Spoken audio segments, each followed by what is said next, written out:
des imitateurs de Dieu, comme des enfants bien-aimés, et marcher dans l'amour à l'exemple de Christ, qui nous a aimés, et qui s'est livré lui-même à Dieu pour nous comme une offrande et un sacrifice de bonne odeur.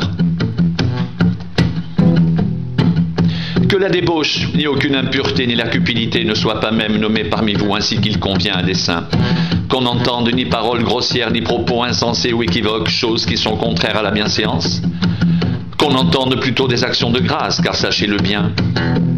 Aucun débauché, ou impur, ou cupide, c'est-à-dire idolâtre, n'a d'héritage dans le royaume de Christ et de Dieu.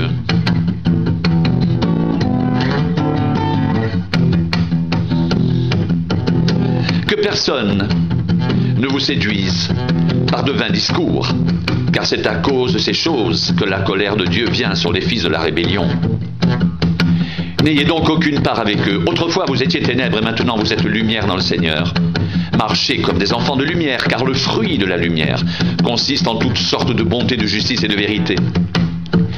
Examinez ce qui est agréable au Seigneur et ne prenez point part aux œuvres infructueuses et ténèbres, mais plutôt condamnez-les, car il est honteux de dire ce qu'ils font en secret. Mais tout ce qui est réprouvé apparaît en pleine lumière, car tout ce qui est ainsi manifesté est lumière. C'est pour cela qu'il est dit, « Réveille-toi, toi qui dors, relève-toi d'entre les morts et Christ t'éclairera. » Prenez donc garde, afin de vous conduire avec circonspection, non comme des insensés, mais comme des sages. Rachetez le temps, car les jours sont mauvais. C'est pourquoi ne soyez pas inconsidérés, mais comprenez quelle est la volonté du Seigneur. Ne vous enivrez pas de vin, c'est de la débauche.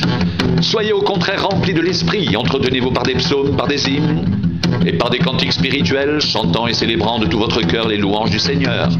Rendez continuellement grâce à Dieu le Père pour toutes choses, au nom de notre Seigneur Jésus-Christ, vous soumettant les uns aux autres dans la crainte de Christ.